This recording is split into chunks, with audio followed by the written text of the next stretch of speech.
Amis de la dissidence, bonsoir. Vous savez, il faut que je vous aime pour être venu, parce que franchement, j'étais à Villepreux il y a 1 heure. Ah, Villepreux. Villepreux, ça a l'air comme ça, un peu sinistre. Enfin, on dirait là une banlieue, territoire occupé et tout. Non, pas du tout. Villepreux, c'est un endroit merveilleux. Il y a un établissement qui s'appelle Grand Maison. Les Grands Maisons. Vous connaissez pas ça? Non. C'est là que se tient l'université d'été de Renaissance catholique. Et alors, on peut pas imaginer qu'il y ait des lieux comme ça qui existent. C'est d'une splendeur, mais incroyable. Ah oui, c'est très très très beau.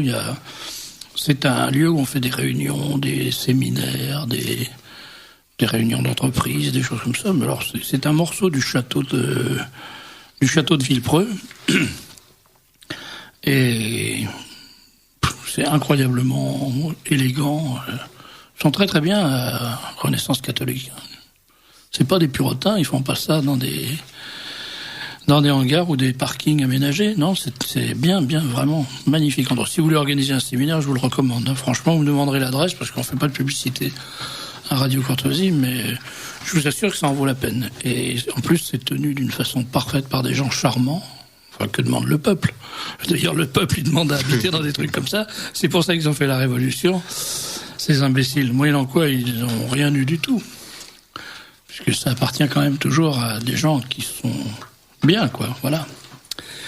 Et bon, et puis cette université d'été de Renaissance catholique, c'est toujours très bien. Moi, je trouve que ça devrait durer toute l'année. Il y a des gens intéressants qui parlent en dehors de moi, des gens intéressants qui parlent de sujets intéressants à des gens intéressés. C'est quand même exceptionnel.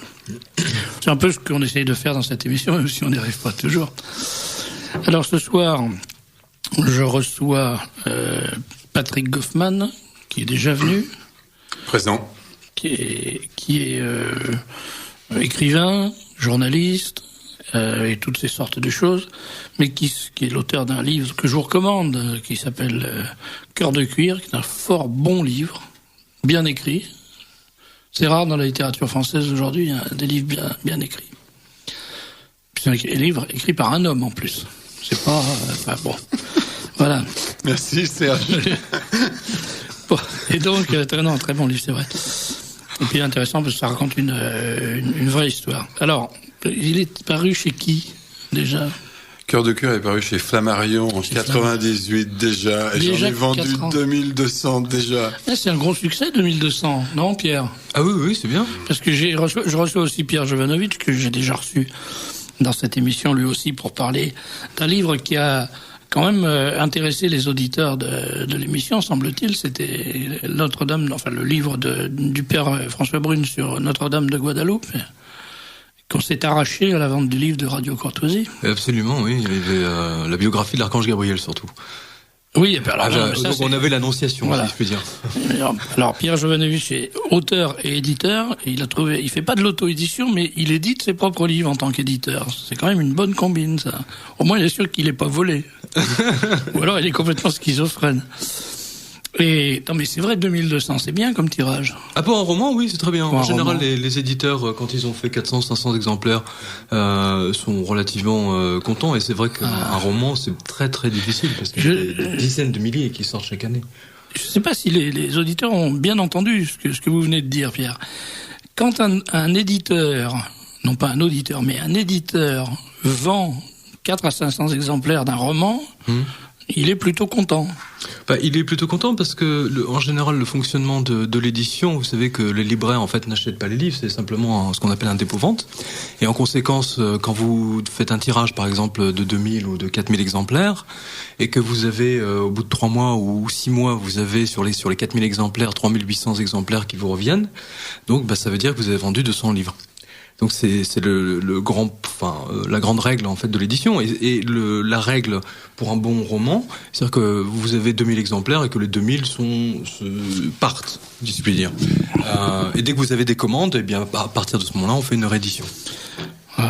C'est extraordinaire, c'est des chiffres dont personne ne parle jamais, ça. Si vous le souhaitez, Serge, je peux ajouter, dans la mesure où j'ai travaillé pas mal dans l'édition, moi aussi, qu'il y a pire que le dépôt-vente, il y a ce qu'on appelle l'office, c'est-à-dire, ça dit bien ce que ça veut dire, c'est-à-dire que les éditeurs envoient d'office, sans les consulter, aux libraires des quantités de livres astronomiques. J'ai vu de mes propres yeux un libraire très expérimenté, très pondéré, donner des coups de pied, de rage, dans des cartons qui portaient des étiquettes prestigieuses que je ne nommerai pas, mais celles des plus grands éditeurs français, et me dire: je passe mon temps et je me casse le dos et je me ruine à ouvrir ces cartons, à les refermer au bout de 5 minutes, à les renvoyer, je n'en peux plus. Vous parliez de 400-500 exemplaires, ça tient à une réalité technique qui est qu'aujourd'hui les progrès de l'imprimerie sont tels qu'on peut amortir une vente à 500 exemplaires. Alors les éditeurs qui ont de plus en plus de mal à déterminer ce qui va se vendre ou non, ils nous font l'année dernière à la rentrée 350 premiers romans.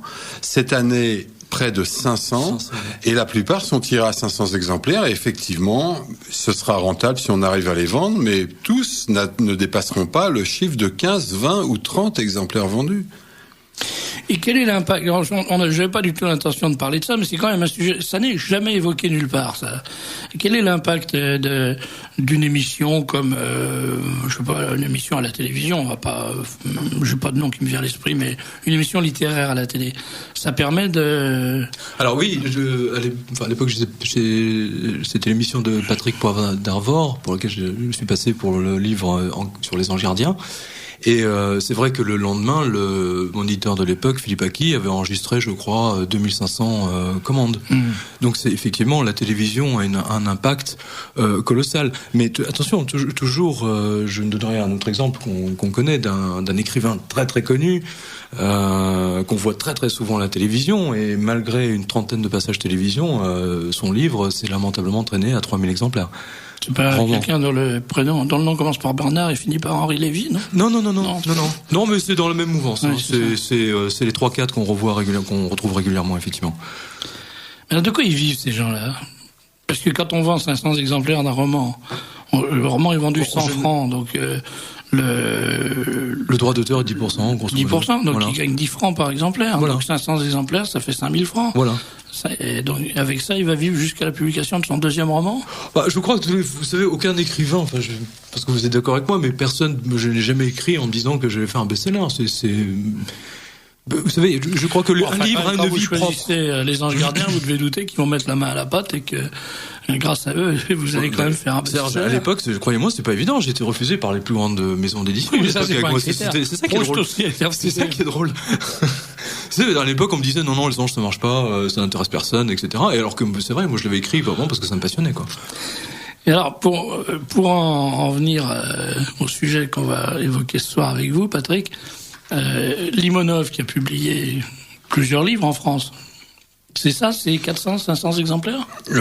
Effectivement, c'est un des bons côtés de Radio Courtoisie, c'est que on peut, et c'est un bon côté pour les auditeurs avant tout, hein, on y déballe des secrets qui sont soigneusement dissimulés ailleurs. Hein, et toute la conversation qu'on vient d'avoir, je pense pas qu'on pourrait l'avoir sur ni à la télévision, ni sur la plupart des radios, parce que tout simplement, elles dépendent de la manne publicitaire, et même s'il n'y a pas de publicité directe pour les livres à la télévision, c'est interdit.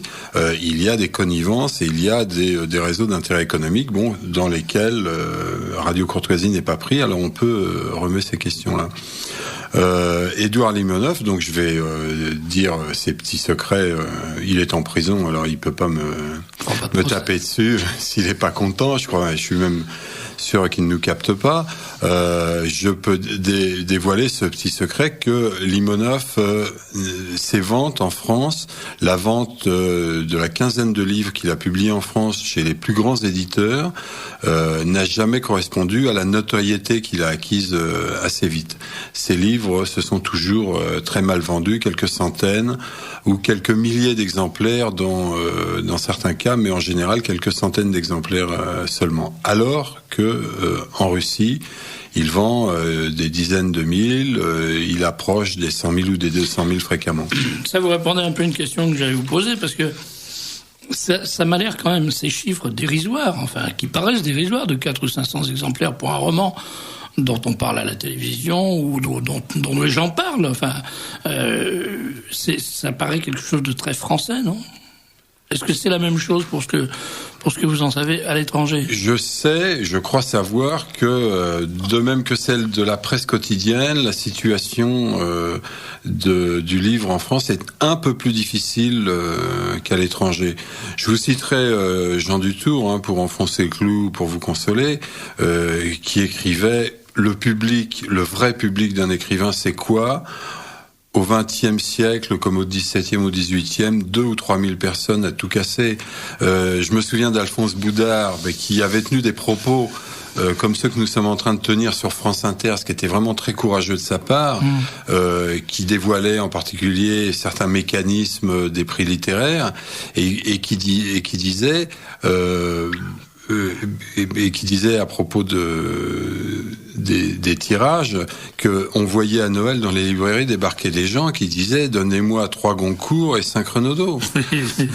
Est-ce que le livre de Bernard-Henri Lévy qui s'est vendu à 100 000 exemplaires, là, dont le titre m'échappe, mais il était encore un peu philosophe à l'époque, même s'il reconnaît maintenant qu'il est largué quand il s'égare dans un congrès de philosophie. C'est un livre de philosophie. Il en a vendu 100 000 dans les supermarchés. Combien de ces livres ont été ouverts et combien sont restés sur la table du salon pour épater la cousine Berthe ?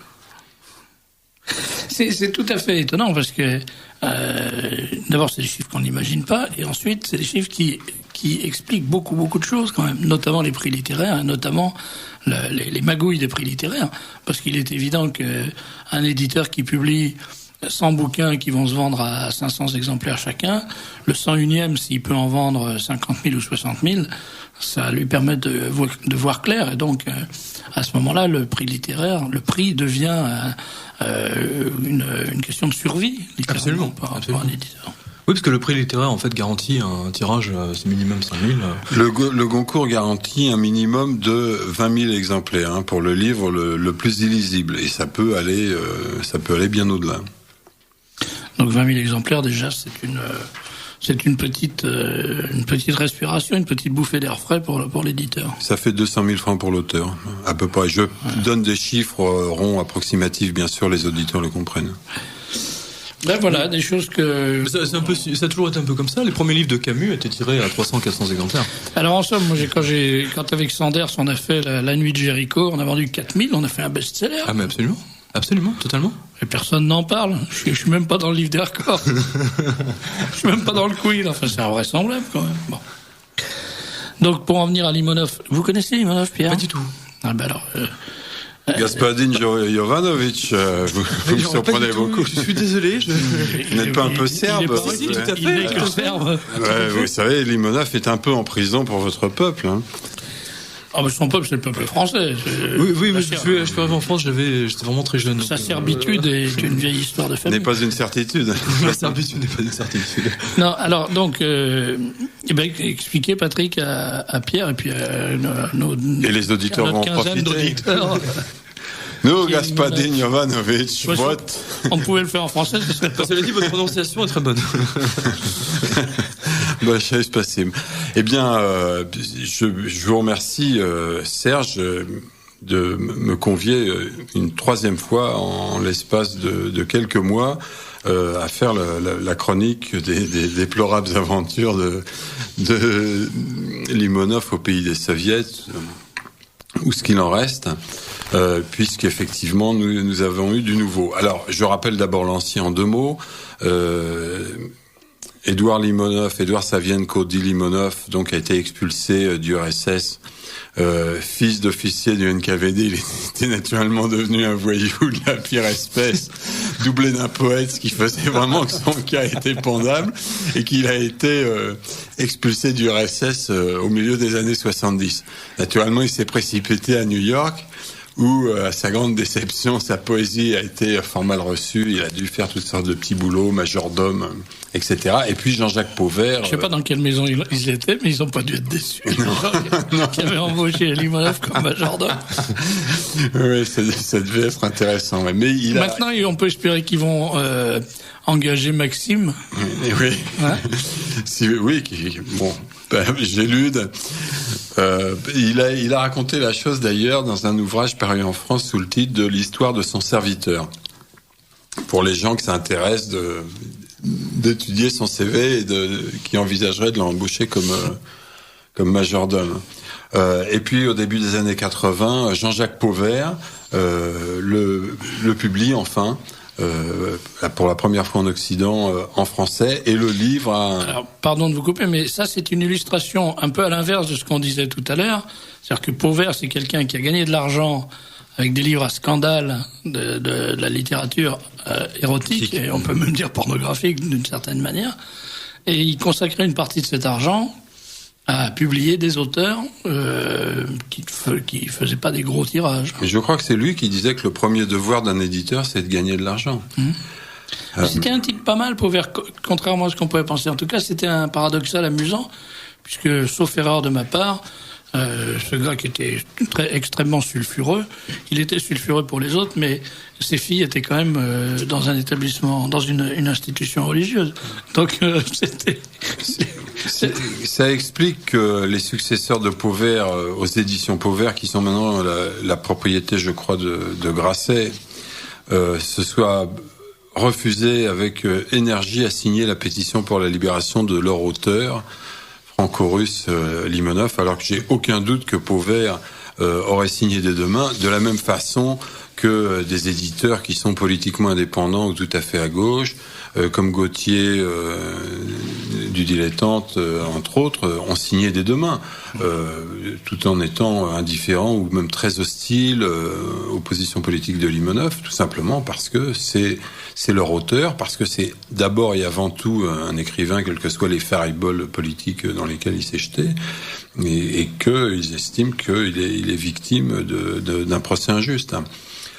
Donc il est arrivé en France au début des années 80, et il a commencé à publier pas mal, comme je le disais tout à l'heure, des livres originaux, surprenants, assez attachants chez les plus grands éditeurs français. Il s'est accoquiné, je ne vois pas d'autres termes, avec Jean Edernalier, Patrick Besson, Marc-Édouard Nab et tout ça, notamment à la rédaction de l'Idiot International.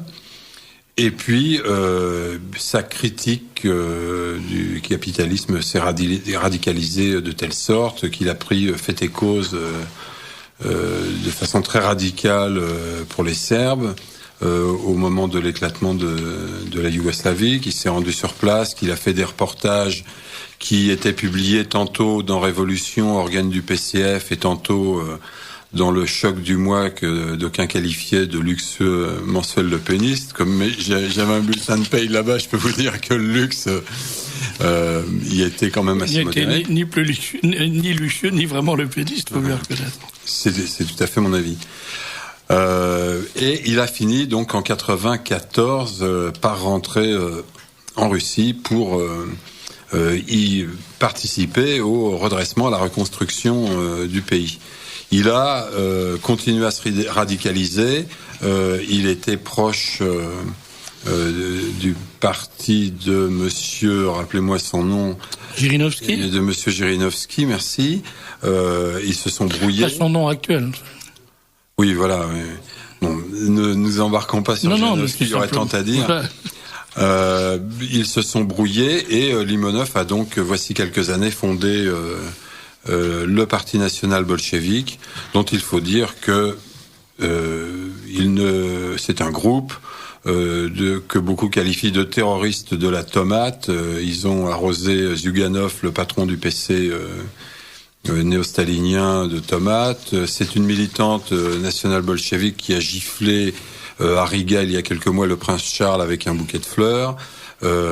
Ils ne se sont jamais compromis dans des actes violents, mais voici un peu plus d'un an que la pensée russe numéro 4400 a donné tous les détails et même des noms des provocateurs manipulés par le FSB ex-KGB sont parvenus à vendre 2 vieilles Kalachnikov et un lot de munitions à des gamins de 15-16 ans à Saratov, charmante bourgade sur la Volga entre Marx et Engels, à 500 km de Stalingrad en amont. Donc ça doit quand même être un joli pays, ça. Ouais, on imagine. Donc ces jeunes crétins, dont d'ailleurs on pourrait retrouver peut-être des proches dans l'actualité française, se sont jetés sur ces kalachnikovs et aux surprises, ils ont été arrêtés. C'était pas des carabines à moineaux, alors. C'était pas des 22 longs rifles, non. C'était des kalachnikovs, mais aux surprises, eux aussi ont été immédiatement arrêtés et embastillés. On les a attachés au radiateur un petit quart d'heure. Et puis on les a aidés avec un annuaire ou je ne sais quoi, ou une chaussette à sable, à se rappeler que c'était Limonov, qui était alors occupé à écrire un livre dans une cabane au fin fond de l'Altaï, qui leur avait donné l'ordre d'acheter des kalachnikovs, si possible usagés, pas trop chers, de façon à prendre le pouvoir au Kazakhstan dans les meilleurs délais. Oui, c'est élémentaire. Voilà. Alors, les ninjas du FSB, le GIGN local ne fait ni une ni deux. Je m'excuse d'arriver à en rire, mais bon, ça fait quand même 1 an que nous ramons pour essayer de sortir Limonov de cette histoire de pied nickelé. On finit par être obligé de se dépêcher d'en rire avant d'être obligé d'en pleurer. Les ninjas, mais là je n'invente pas, du FSB sautent sur l'Altaï et sur la cabane de berger de Limonov qui était en train de tailler ses plumes, et donc l'arrête à 20 ou 30 et le voilà l'Lefortovo qui est à Moscou, la prison d'État extrêmement dure, comme vous le savez, Serge. Depuis que vous avez lu dans le Libre Journal numéro 270, sa lettre, une journée d'Edouard Veniaminovitch, lettre de prison, récit par Limonov lui-même de sa vie quotidienne en prison, une des prisons les plus dures du monde, pas tout à fait à l'isolement, mais au contraire condamné à la promiscuité avec des co-détenus plus ou moins intéressants, plus ou moins bruyants et plus ou moins raffinés. Avec comment on appelait ça dans les camps de concentration, des Tchèques, non? Des moutons. Des Zecs. Le Zek, c'est le détenu du goulag. C'est le droit-co. Ouais, qui tabasse les... Voilà, c'est ça. Ouais. Mais Limonov, si vous lisez son texte de près, il laisse entendre de quelle façon, par exemple, quand il explique que lui se rendort et que c'est l'autre qui doit attendre pendant 1 heure qu'on apporte le petit déjeuner, qu'il refuse, parce qu'ils ne prennent le petit déjeuner ni l'un ni l'autre, mais on les réveille tous les matins à 7 heures pour leur poser la question. Quand Limonov, j'ai jamais séjourné en prison encore, mais j'ai lu assez de littérature de prison pour savoir que quand Limonov indique que c'est l'autre qui doit attendre, vous voulez le petit déjeuner, et répondre non merci, comme tous les jours depuis 1 an, on comprend qu'il l'a mis au pas, et que si on lui a envoyé avec ses 100 kilos pour le dresser, lui casser la gueule, ce droit-co, c'est raté. Il faudra en envoyer un autre. On lui a fourni un garde du corps. Limonov, d'ailleurs, on peut l'envier à certains égards, puisqu'il est encore plus vieux que nous, qu'il frise la 60aine, mais que, raconte-t-il, pendant 1 heure dans la prison, il fait des pompes, des flexions de bras sans fin. J'avoue que je me contente de 10, moi, le matin, que je m'estime heureux, et qu'il fait même un exercice qui consiste à courir en position agenouillée. Ouais. Donc, je suis impatient de toucher 60 ans pour arriver enfin à faire plus de 10 pompes tous les matins. Bon, mais je m'égare. Si je suis là, c'est que le procès s'est ouvert après plus d'1 an au trou, à Lefortovo, une prison très dure. On est très mal nourri. Il faut bien insister, je crois, sur le fait que c'est quelqu'un qui n'a tué personne et qui a été dénoncé par des gens qui n'ont tué personne. Ils sont contentés d'acheter des pétoires dans le but fantasmatique de prendre le pouvoir, comme un gosse pourrait acheter une carabine à moineau dans le but fantasmatique de mettre à 150 mètres de distance une balle dans la tête d'un président de la République. À supposer même d'ailleurs que la balle ait touché la tête, il aurait encore fallu qu'elle trouve le cerveau. Ce qui aurait pris un moment. Bon, donc on est là dans l'ordre de la provoque grossière, et pour cette provocation, Limonov vient de passer 1 an en régime dur dans une prison sévère, et son procès donc finalement vient de s'ouvrir là. Alors le 8 juillet, transport de justice à Saratov. Alors je dois dire que le tribunal de Saratov avait énergiquement refusé le dossier, qui, tout le monde l'a compris, sent un peu j'allais dire la poudre, au moins le salpêtre des caves de la Loubianka, puisque c'est le FSB, héritier des méthodes et des locaux du KGB. Probablement des hommes, d'ailleurs. Oui, bien sûr. le président, le respectable et respecté président Poutine, pour lequel j'ai la plus grande considération, bon, on n'en avait pas moins, un colonel du KGB. Il est à croire d'ailleurs que certains services zélés ont cru lui faire plaisir en montant cette remarquable opération. Oui, moi j'allais vous poser cette question parce qu'on comprend assez mal. C'est vrai que on voit bien que Poutine est quand même un personnage exceptionnellement intelligent, avisé. Je dirais pas malin, mais parce que c'est un mot dévalorisé maintenant. Mais enfin, on voit il sait ce qu'il veut, il sait où il va, il sait comment y aller. Et il a un comportement qui est vraiment remarquablement intelligent. C'est un judoka. Oui, mais alors là... Il sait utiliser la force de l'adversaire. Là, on ne comprend plus du tout. Qu'est-ce qui s'est passé? Qu'est-ce qui se passe? Pourquoi accepte-t-il cette situation alors qu'il commence à y avoir un mouvement d'opinion international? Il y a quand même quelques centaines de signatures de personnalités du monde littéraire dans le monde entier. Je comprends pas pourquoi il prend pas une décision d'élargissement, alors que il y a une explication, vous alliez le dire, c'est que effectivement ce sont des services, ce sont de zélés serviteurs de l'État qui ont voulu faire les malins pour se faire bien voir du président et qui lui ont remis entre les mains ce qu'on appelle en Bretagne un bâton de poulailler. Oui, tout à fait. C'est vu dans l'œil d'un policier. Mais encore une fois, je voudrais pas dire de mal de la police plus que je n'en dis de Poutine. Je suis de plus en plus flicophile au fur et à mesure que je vieillis. Mais vu de l'œil d'un policier qui ne s'intéresse pas à la littérature, il y en a. Limonov, c'est vraiment un clown. Il signe des autographes dans la rue, bon, comme une pop star.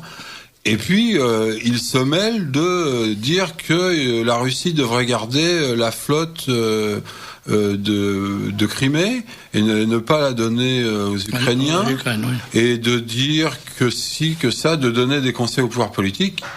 Combien chef a-t-il de division? 400 gamins? Alors, l'opinion internationale nous reproche un certain nombre de débordements antisémites, de culs noirs caucasiens qui se font tabasser sur les marchés de Moscou. Eh bien, on va faire un exemple. Et je demande son avis à Poutine. Non, on lui dit rien, on va lui faire une surprise.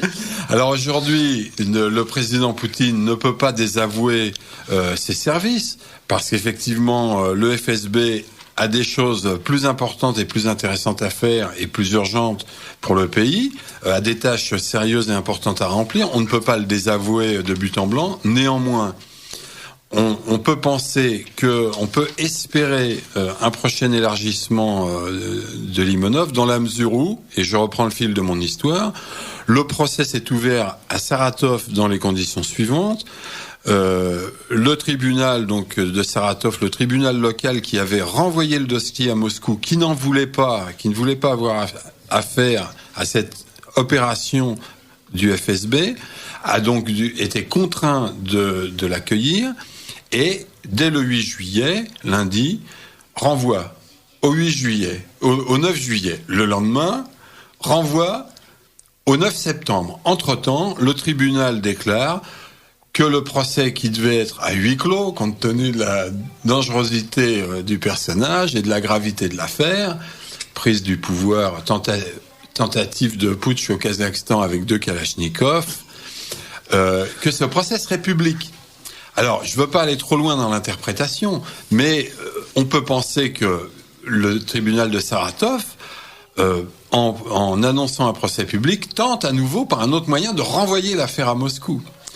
Si on examine les dépêches d'agence, en particulier celle d'Associated Press le 9 juillet, également reproduite, je m'excuse d'avoir l'air de faire de la publicité pour votre organe, le Libre Journal, mais je suis quand même obligé de le dire, également reproduite dans le Libre Journal numéro 270, et qui nous dit, changement de ton remarquable, que finalement Limonov pourrait bien, au dire de certains experts, être un bouc émissaire. Quand on considère le changement de ton également de l'agence France Presse, qui nous câble depuis Moscou, que finalement Limonov est d'extrême gauche, alors qu'on ne pouvait pas voir une ligne, nulle part, dans aucun organe français sans qu'il soit inondé de termes comme antisémite, ultranationaliste. Alors attention, il est d'extrême gauche, ultranationaliste, Serge. C'est nouveau, ça vient de sortir. Voilà, vous mettez ça dans votre mouchoir, vous examinerez ça à la maison. mais c'est quand même un changement de ton remarquable, d'autant plus que c'est toujours dans le Libre Journal, l'AFP me téléphone dans ma mansarde pour me demander une déclaration. Oui, mais ça, c'est justifié dans la mesure où je me trompe pas en disant que c'est vous qui avez pris l'initiative du mouvement Liberté pour Limonov, au départ. En France, c'est réellement une campagne internationale. Il y a des réactions, en particulier. Je vous avoue que j'ai très peu d'influence sur PEN International, le PEN Club International, qui a 94 sections dans le monde, dont certains clubs ont signé la pétition française. D'autres, comme le PEN Club belge francophone, s'en sont retirés. D'autres, comme celui de Moldavie, m'envoient des messages d'injures, m'accusent de vouloir mettre fin à l'indépendance de la Moldavie, ce qui est une calomnie. Et les Poldev, non, ils branchent pas. J'ai acheté récemment un lance-pierre, mais ça n'a aucun rapport avec l'indépendance de la Moldavie, dont je pense ce que vous pensez peut-être comme moi, comme de l'indépendance de l'Ukraine, mais ça n'a strictement rien à voir. Donc, je n'ai aucune influence sur les PEN Club et PEN Club International et son organisme basé à Londres et sa succursale américaine, vous pensez bien, qui ont déclaré, mais exactement comme la pétition française, que on peut pas partager, pour la plupart d'entre nous, les vues politiques de Limonov et son terrorisme de la tomate d'extrême gauche ultranationaliste, mais qu'on n'a pas besoin de Kalachnikov non plus, mais que c'est un grand écrivain, des plus grands écrivains vivants, qu'il a droit à un procès loyal et qu'en attendant, il doit être immédiatement élargi parce qu'il présente toutes les garanties de représentation et qu'il a jamais mis en danger l'ordre public autrement qu'avec des mots, des fleurs ou des tomates. Alors, on commence à l'admettre. On a eu très peu de presse en France depuis un an. Quand on en avait, c'était assorti d'injures aussi bien pour Limonov que nous autres. Maintenant, il y a un changement de ton tout à fait remarquable. L'AFP m'a demandé une déclaration, l'a traité avec beaucoup de rigueur et d'honnêteté. Et elle me l'a demandé, comme vous le dites, uniquement parce que je suis parmi ceux en France qui sont à l'origine de cette pétition, avec ses publics, je ne révèle pas un secret, Patrick Besson, que tout le monde connaît, et avec notre ami Alain Pocard. Alain Pocard, oui. Et ce qui est amusant, c'est qu'on en arrive à des paradoxes tels que Patrick Goffman, petit-fils d'un officier de l'armée impériale russe, s'exprimant dans une émission animée par Serge de Beketch, petit-fils d'un officier de l'armée impériale russe, en faveur d'un national bolchevique enfermé par le président Poutine, libérateur de la Russie soumise au joug communiste. Donc là, on est dans c'est quand même, il y a une dimension surréaliste aujourd'hui. Poutine que nous ne haïssons pas, et la plupart des signataires de cette pétition ne le haïssent pas. Alors nous sommes bien d'accord, on va encore révéler un secret, une nouvelle révélation sur Radio Courtoisie. Limonov est un emmerdeur. Oui. Il n'y a pas de doute.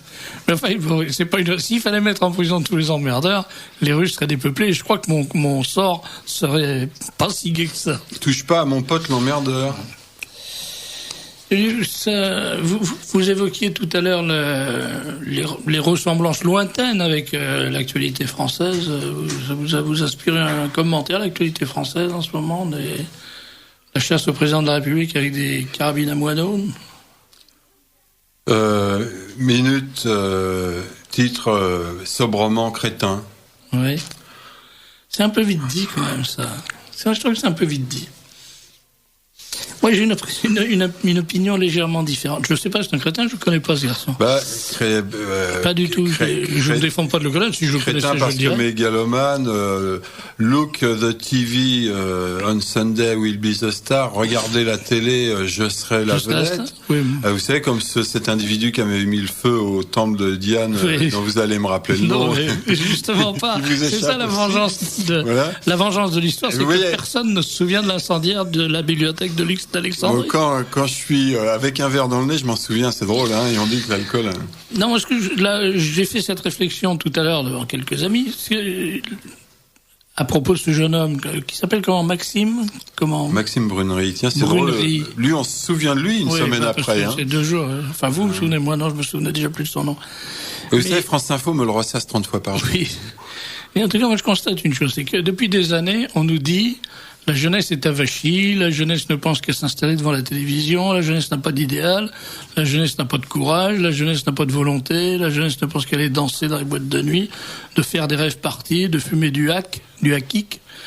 Voilà un jeune homme qui a un projet, il a une idée, et il prend son fusil.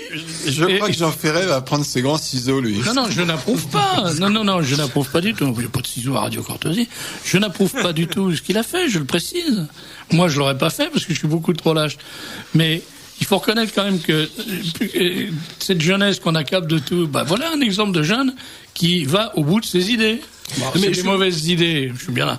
Moi, je suis comme vous comprenez, je suis absolument hostile à toute acte. Je pense surtout qu'il voulait passer à la télé avant toute chose. Pourquoi minorer comme ça son comportement?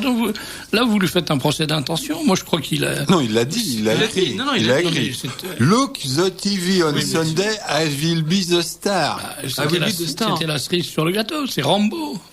Non, c'est Star Academy qui fait des émules. Oui, mais à la limite, voilà. Non, mais justement, parlons-en.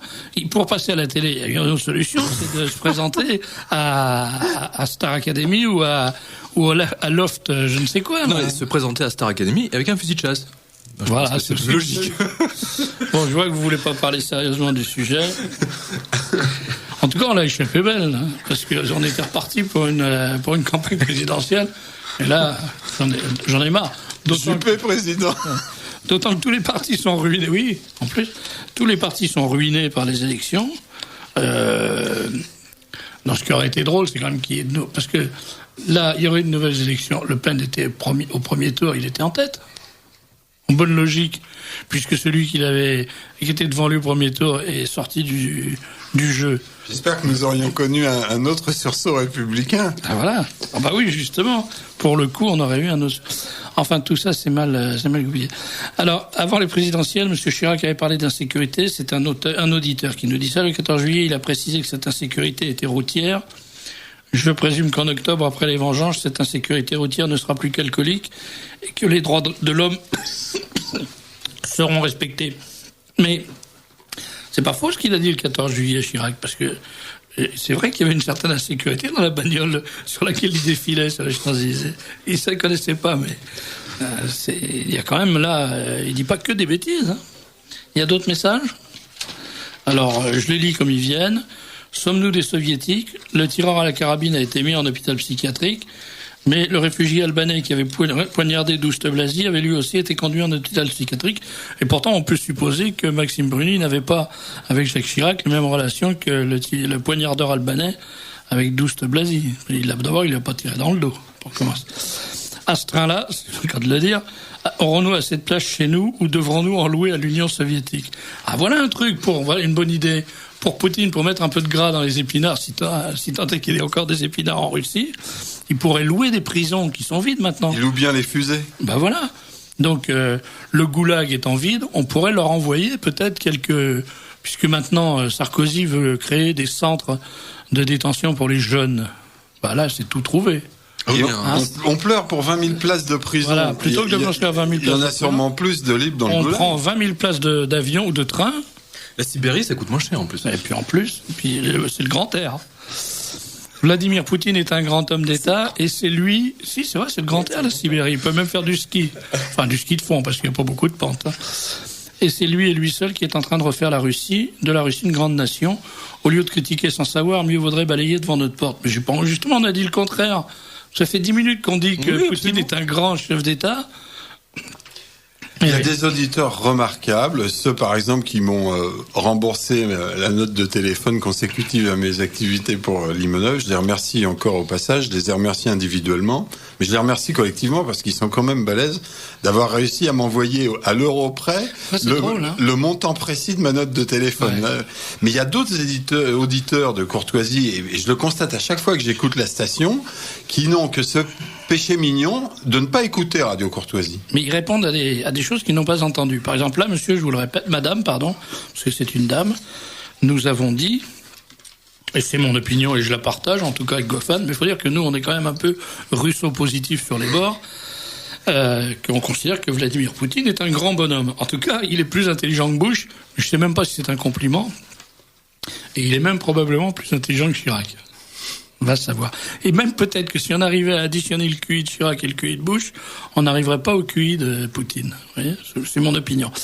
Eh bien, donc on l'a dit 3 fois, et vous nous dites, au lieu de critiquer sans savoir, je vois qu'est-ce qu'il faut qu'on le fasse, hein, pas, hein, c'est quand même pas le bon Dieu. Putain. 1, on sait, et 2, on critique pas.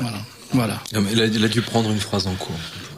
Concernant la personne qui a essayé de tuer, c'est un auditeur qui nous dit ça, de tuer Monsieur Chirac. J'ai remarqué que l'on mettait en exergue le fait qu'il était dans la mouvance dite d'extrême droite. Il est curieux qu'aucun média, lorsque le criminel est... Alors là, il y a un mot que je ne citerai pas. Et que les médias ne mettent jamais en exergue le fait qu'il œuvre dans l'univers. Et là, un nom de religion que je ne citerai pas, parce que en ce moment, quand même, j'ai pas envie d'avoir trop d'ennuis, ça devient dangereux. Quand on dit musulman, maintenant, on est tout de suite traîné devant les tribunaux. Regardez, même Daniel Mermet de France Inter, il a été traîné devant les tribunaux. Alors moi, je fais gaffe, je ne dis plus de religion. Donc, quand il y a marqué musulman, je ne le dis pas. Voilà, comme ça, pas d'histoire avec la police de la pensée. Oui, c'est vrai qu'on a dit qu'il était d'extrême droite.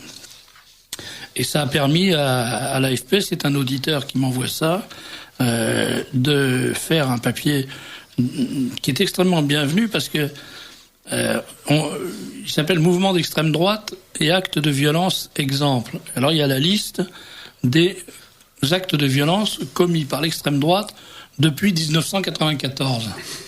Hein, c'est-à-dire 8 ans, je sais compter. Hein. Bon, et c'est exhaustif puisque c'est dans l'AFP. Alors en 8 ans, il y a 1, 2, 3, 4, 5, 6, 7, 8 actes de violence qui ont été commis par l'extrême droite. En 8 ans, un par an. Si vous trouvez un autre groupe social dans la population, y compris les Verts par exemple, qui a moins de 1 acte de violence ou de délinquance par an, j'achète tout de suite, mais ça n'existe pas. Alors, et encore, les actes de violence, vous allez voir absolument, il y a des choses absolument effroyables. Par exemple, en 94, qu'est-ce qu'a trouvé l'AFP pour montrer l'épouvantable sauvagerie de l'extrême droite française? Je vous le lis. Un sympathisant du Front National. C'est déjà pas un adhérent, c'est un sympathisant. Bon. Âgé de 24 ans, tire des balles en caoutchouc, sans blesser personne, contre des étudiants de l'UNEF de Montpellier. Il est condamné à 6 mois ferme par le tribunal correctionnel de Marseille en mars 98. Alors, Patrick, je ne voudrais pas rappeler des souvenirs douloureux, qui sont les vôtres et les miens, encore que dans des circonstances légèrement différentes, mais fut une époque où certains n'utilisaient pas que des balles en caoutchouc, et quand ils rencontraient des gens de l'UNEF, ça ne donnait pas que des résultats comme celui-là où personne n'est blessé et où il n'était pas question de coller 6 mois ferme. Moi, je crois qu'il n'y ait eu un seul militant d'extrême gauche qui a pris 6 mois ferme de prison pour n'avoir pas blessé quelqu'un. Mais un militant d'extrême droite, 6 mois ferme pour avoir tiré des balles de caoutchouc en direction des gens de l'UNEF sans les blesser. Je crois même me rappeler qu'il arrivait qu'on blesse des gens sans que ça ait les honneurs du communiqué, ni même que ça attire l'attention de la police. Absolument. Alors, après, Brahim Bourram, un Marocain de 29 ans, est jeté dans la Seine, ça c'est en 95, par des skinheads en marge du Rassemblement du Front National. Alors, il y en a un, c'est un sympathisant du Front National, les autres, c'est en marge du Front National, et il faut quand même se rappeler que dans cette histoire, ces gars ont été maintenus par le SO du Front National en permanence hors de la manif, parce qu'on savait très bien que c'était des provocateurs payés par un service de police ou un service de barbouze quelconque, et qu'il fallait les empêcher de s'intégrer au défilé, et qu'ensuite ils ont été alpagués, repérés par les gens de la DPS, qui les ont apportés aux flics. Donc c'est quand même assez difficile de faire porter le chapeau à l'extrême droite démocratique et républicaine. Hein ? En 97, le président du Front National, Jean-Marie Le Pen, bouscule sérieusement Annette Peulvaz-Berjal, candidate socialiste et maire de Mantes-la-Jolie. Il l'a pas bousculé, ni sérieusement, ni plaisamment. Il l'a pas touché. Il l'a simplement pas touché. Voilà. Donc, mensonge de plus. Non, mais il parlait très fort. Il parlait fort. J'ai vu les photos. C'est comme des balles de caoutchouc qui ne blessent personne. Il m'a crié dans les oreilles. Elle levait le coude tellement il parlait fort. Il a été pour cela déchu de tous ses mandats nationaux, c'est vrai, parce qu'il avait parlé un peu fort. Tandis que le communiste, là, j'allais dire l'ordure, mais c'est un pléonasme, donc c'est pas la peine de le dire, parce que, qui lui est rentré dans la foule avec sa voiture, volontairement. Il a été gracié par Chirac. Bon. Encore un Maxime. Encore un Maxime du cinéma, ils sont dangereux, Maxime. Enfin, les Maximes communistes sont plus dangereux que... Un conseiller municipal PS de Marc-en-Barreuil est blessé. Alors ça, c'est la française parlait à AFP. Vous avez dit du bien de l'AFP, moi je corrige quand même. Hein. Juin 99, un conseiller municipal PS de Marc-en-Barreuil, Nord, est blessé d'une triple fracture à la main par 2 personnes se disant du Front National, alors qu'il tentait de les séparer de couleurs d'affiches de l'UDF. Ça me paraît un peu bizarre. C'est bizarre comme histoire. Mais il a été blessé de triple fracture à la main. Donc il a été blessé 4 fois à Marc-en-Barreuil et 3 fois à la main. 2 couleurs d'affiches en 2000 du mouvement national républicain MNR de Bruno Maigret sont impliqués dans une rixe au cours de laquelle des coups de feu sont tirés. Vous voyez comment c'est écrit ? Ils sont impliqués, c'est-à-dire on leur a tiré dessus. Eh ben, ils sont impliqués dans une rixe au cours de laquelle des coups de feu sont tirés. Je crois que s'ils avaient tiré eux-mêmes, ça serait dit de façon plus explicite. Évidemment. Plus grave, ouais. Ils seront condamnés par le tribunal correctionnel de Toulon à des peines de 4 à 6 mois de prison ferme pour violence avec arme en réunion et préméditation. Ça fait penser à cette vieille histoire américaine où on voit le flic, le shérif arriver, et plus exactement, il y a un noir qui rentre dans le bureau du shérif en titubant et il s'affaisse sur le bureau du shérif et dans le dos il a un poignard planté et le shérif l'inculte pour port d'armes prohibées. Voilà. Et ben voilà. Donc les crimes de l'extrême droite française, 8 en 8 ans, dont 2 avec des balles en caoutchouc, 1 avec une paire de baffes et 1 avec des coups de fusil qui ont été tirés par les adversaires. C'est quand même pas mal ça comme bilan. Si les prisons de françaises ne renfermaient que des gens aussi lourdement coupables. Est-ce que c'est pas un peu humiliant, comme la carabine à moineau d'ailleurs, pour l'extrême droite française qui maintient, je me demande comment, une réputation de virilité, de violence, parce que il faut ajouter ou retirer à ce bilan les 8 morts du Front National dont on ne parle jamais. Donc est-ce que c'est la nouvelle vocation de la droite musclée, comme on l'appelle, que de se faire casser la gueule, massacrer ? Si vous me permettez je trouve que de c'est faire humiliant, un peu le provocateur à mon tour. Ben oui, mais regardez, quand il y en a un qui se laisse pas humilier, voilà ce que ça donne.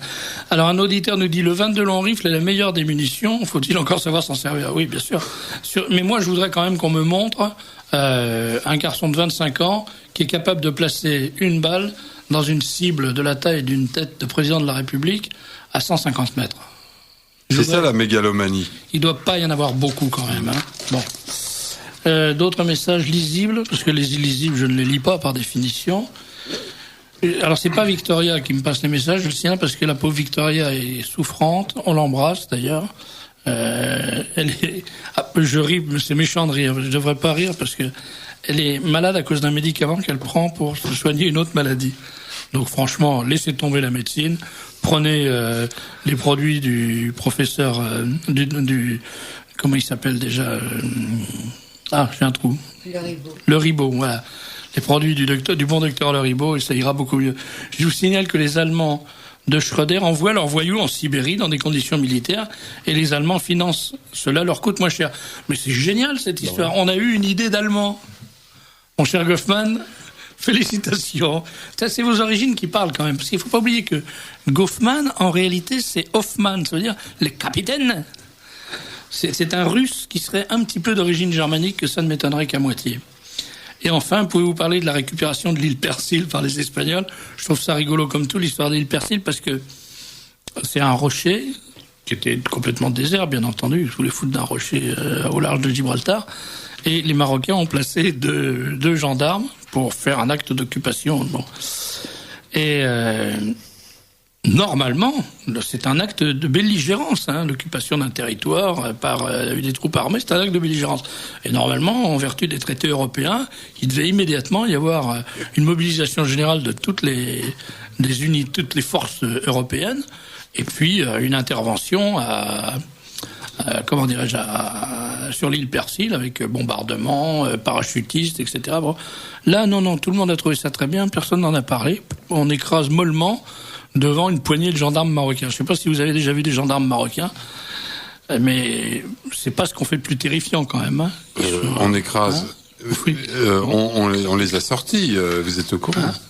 Ah, ça y est, ils les ont. Oui. Alors, qui les a virés? Je ne suis pas au courant du tout. Les Espagnols? Ah non, entre-temps, oui, l'armée espagnole est intervenue. Il n'y a pas eu un coup de feu tiré, quelques coups de pied dans le cul. Oui. Et les gendarmes marocains sont repartis d'où ils venaient. Voilà. Mais l'Europe n'a pas... Mais l'Europe n'a pas réagi. Et ça, c'est inquiétant, parce qu'on n'aura peut-être pas toujours affaire à des Marocains. On pourrait, je sais pas, moi, être envahi par des millions d'étrangers ou gouvernés par l'Amérique sans réagir. Cela dit, il faut quand même ajouter un petit truc, un petit détail, c'est que le Maroc, comme vous le savez, est candidat pour entrer dans l'Europe, et qu'il y a un autre pays qui est dans l'Europe, lui, bel et bien, et qui occupe un territoire espagnol, c'est la Grande-Bretagne qui occupe Gibraltar, autre rocher. Alors, est-ce que fort de ce précédent des îles Persil, les Espagnols vont dire maintenant on a viré les gendarmes marocains des îles Persil, on va virer les Anglais du rocher de Gibraltar? Ce serait très malouin. Ce serait très malouin. Bravo, merci.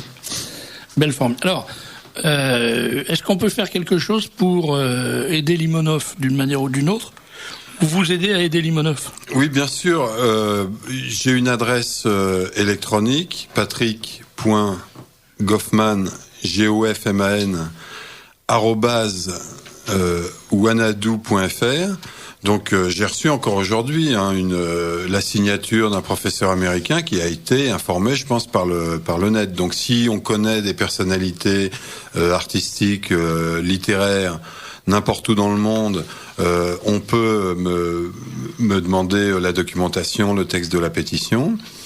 Je ne voudrais pas perpétuellement agiter la sébile, mais je ne dissimule pas que j'ai reçu d'autres notes téléphoniques depuis que Radio Courtoisie, les auditeurs de Radio Courtoisie m'ont remboursé. Donc il est toujours loisible d'envoyer un chèque, même modeste, à Patrick Goffman, au bon soin d'un certain SDB. Libre Journal, 4 place France-Lits, voilà, 75 010 Paris. Voilà. Et vous mettez bien sur l'enveloppe, s'il vous plaît, parce que ça nous évite de l'ouvrir, pour Patrick Goffman, ou Patrick Goffman, Libre Journal, 4 place France-Lits. C'est tout à fait légitime, puisque Patrick tient une chronique maintenant décadaire dans le Libre Journal, 4 place France-Lits, 75 010 Paris. C'est l'adresse qui vaut aussi si vous décidez enfin à vous abonner. Il n'en coûte que 110 €. Je ne cesse de le séréner à mes meilleurs amis. Et les chèques d'abonnement sont à faire à l'ordre de SDB. Les chèques de soutien à Limonov sont à faire à l'ordre de Goffman, parce que c'est pour payer son téléphone. Voilà. Que pense de Beketch du livre Noir Chirac, me demande un auditeur. J'ai dit ce que j'en pensais dans le Libre Journal. Je pense que c'est un livre extrêmement intéressant. Et quand on l'a lu, on mesure, mais vraiment on mesure le drame, la tragédie épouvantable de la démocratie. C'est-à-dire que tout est dedans. On vous dit, voilà qui est Chirac, voilà qui il est. Bon. Et les gens ont voté pour lui malgré tout. Donc ça veut dire qu'on peut faire ce qu'on veut, on peut dire n'importe quoi, on peut sonner le tocsin, faire retentir le glas, hurler, monter sur les... On peut faire tout ce qu'on veut, ça n'a aucune importance. Le peuple démocratique est un peuple abruti totalement. Ils ont décidé que la vilaine bête, c'était Le Pen, et qu'il fallait voter Chirac, et ils ont voté Chirac. Et on a vu Schwarzenberg, c'était incroyable, le jour de la garden party de l'Élysée, de la jardin party de l'Élysée, Schwarzenberg est arrivé en disant « Mais moi, je suis là à ma place, parce qu'après tout, j'ai voté pour lui au second tour. » Alors, chers auditeurs de Radio Courtoisie qui avaient voté Chirac, j'ai une bonne nouvelle pour vous. Vous avez voté comme Monsieur Schwarzenberg. C'est assez valorisant, je trouve. Et puis, lisez Noir Chirac et vous verrez qui vous avez élu. Je pense que il vaut mieux avoir des regrets que des remords. Non, des remords que des regrets. Ça, il vaut mieux avoir des remords que des regrets. Mais là, vous pouvez vous payer les deux. Alors, sur le Figaro d'hier, il y avait, nous dit un auditeur, une photo de Brunerie dans le défilé je ne lis pas la date très bien. À votre avis, pourquoi un journaliste garde-t-il des archives de cette sorte? Ne fait-il pas le métier d'RG? Bonne question, je vous remercie de nous l'avoir posée, monsieur. Est-il vraiment indispensable de donner des leçons? Je voudrais remarquer une chose, c'est que quand il y a des photographies qui sont prises de jeunes voyous des territoires occupés qui foutent le feu à des voitures, systématiquement, on met un bandeau sur les yeux. Systématiquement. Là, le défilé du 1er mai, toutes les photos qui ont été publiées ont été publiées de façon à ce que les militants qui ont défilé soient parfaitement reconnaissables, premièrement. Et deuxièmement, dans le cas de Maxime Brunerie, dans l'heure qui a suivi, ou le lundi matin, les télévisions et les radios donnaient son adresse intégrale. Pas seulement le bled où il habite, mais l'adresse, le nom de la rue et le numéro. C'est unique, si bien que ses parents ont été obligés de quitter, n'ont pas pu se réinstaller chez eux en rentrant d'Espagne où ils ont appris la bonne nouvelle. D'ailleurs que ça, moi je pense beaucoup à eux. Je pense à ces pauvres gens qui le matin mettent France Info International pour écouter les informations et savoir ce qui se passe en France, et ils entendent qu'il y a un garçon qui s'appelle Maxime Brunerie, c'est-à-dire leur fils, qui vient d'être arrêté pour avoir essayé de tirer sur le président de la République. Ça, comme fin de vacances, c'est un petit peu brutal. Et quand ils sont rentrés, ils ont découvert qu'ils ne pouvaient pas habiter chez eux parce qu'il y avait une meute de journalistes, bien entendu, et qu'il y avait aussi la possibilité de manifestations, d'agressions, etc. Parce que toutes les radios et télévisions, y compris radio et télévision d'État, avaient donné leur adresse complète. Et ils sont obligés maintenant de vivre dans un hôtel, ce qui est toujours très agréable dans des circonstances comme ça. Au lieu de dépenser des sommes d'argent considérables pour essayer sans succès de remettre les jeunes sur le bon chemin, pourquoi ne leur ferait-on pas signer un engagement de 5 ans dans la Légion étrangère et s'occuper? Eh bien, je vais vous donner la réponse, cher auditeur qui posait, parce que la Légion étrangère n'en veut pas. Elle n'en veut pas, à aucun prix. À l'heure actuelle, je crois que le taux de réception de la Légion doit tourner autour de 8%, quelque chose comme ça. Pour 8%? Oui, pas plus. Pour 100 qui se présentent, il y en a 8 qui sont pris. Et sur les 8 qui sont pris, je crois qu'il y en a 1 ou 2 qui sont gardés à l'issue de la période d'essai. C'est surprenant de trouver dans les éditeurs de Radio Courtoisie des gens qui pensent que la Légion est un dépotoir alors que c'est une arme d'élite. Oui, mais c'est vrai que c'est aussi... que les Marines américains admirent, oui, et qui est très sélective. Non, mais là, je pense pas que l'idée, ce soit que c'est un dépotoir. C'est vrai que c'est un laminoir à hommes. C'est-à-dire qu'on fait rentrer une larve et il en sort un homme complet. Et c'est une école de formation extraordinaire. Moi, c'est un milieu que je connais un peu. Et c'est vraiment un milieu enfin, c'est une école fantastique. Si le type a un peu de moelle, naturellement, une loque, ça sortira comme une loque. Mais si le type a un peu de moelle, même si c'est un voyou, ils arrivent à en faire un type bien. Et on a l'exemple avec... enfin, moi, je pense toujours à Puig et Dovcar, qui sont des gars qui avaient absolument, Dovcar en tout cas, qui n'avaient rien à faire avec cet univers-là, et qui s'est battu et qui est mort pour la France, alors que c'était vraiment pas la raison pour laquelle il avait...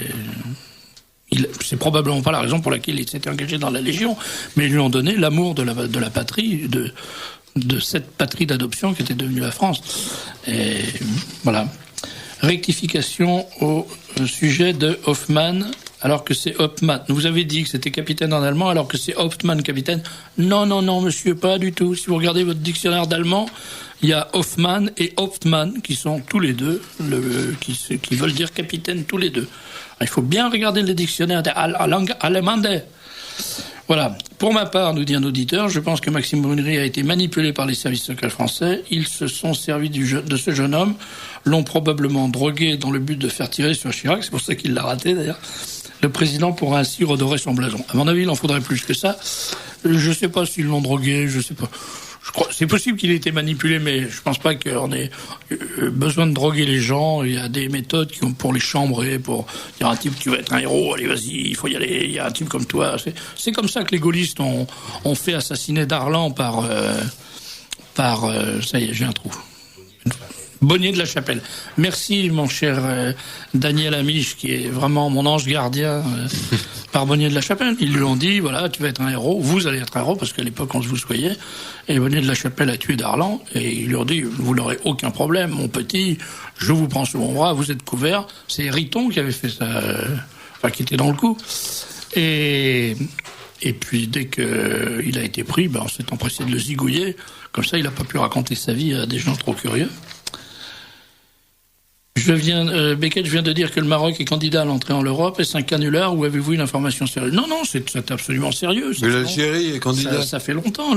Israël et le Maroc. L'Algérie sera européenne. L'Algérie sera candidate, voilà. Les Marocains veulent récupérer les 2 villes espagnoles de la côte marocaine et donc ils commencent par récupérer l'îlot, nous dit un auditeur. C'est bien, mais il y a qu'à leur rendre les 2 villes espagnoles. Mais il y en a une autre ville espagnole. Non, faut pas. Besançon, vieille ville espagnole, peut-être, mais ils l'ont déjà récupéré, les Marocains, donc c'est pas la peine de leur donner. Voilà. Alors, on change complètement de sujet. Oui, mon petit Daniel, qui est spécialiste des questions espagnoles, lui parle fait. C'est pas 2 villes, c'est 2 enclaves, qui sont possession espagnole depuis plus de 5 siècles. Avant les Marocains, alors? Avant qu'il y ait le royaume chérifien comme il est actuellement, quoi. Donc, il ne faut pas exagérer, quoi. Pourquoi les Marocains ont-ils un shérif? J'ai jamais bien compris cette histoire.